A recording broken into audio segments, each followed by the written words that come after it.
Рано утром 18 января поступило сообщение о пожаре по адресу Петушинский район, город Костерево, улица Матросова, дом 1.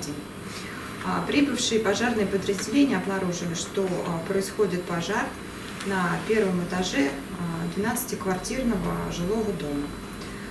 Значит, пожар был ликвидирован в течение часа. То есть на момент прибытия пожарных уже достаточно распространилось горение. Возможно, имело место быть поздний вызов пожарной охраны.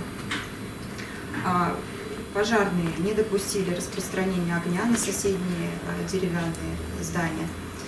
На пожаре было эвакуировано 4 человека.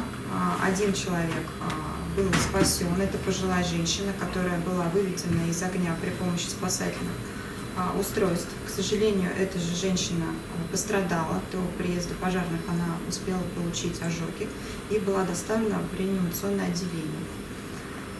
Уже спустя некоторое время на пожаре была обнаружена погибшая женщина 1935 года рождения.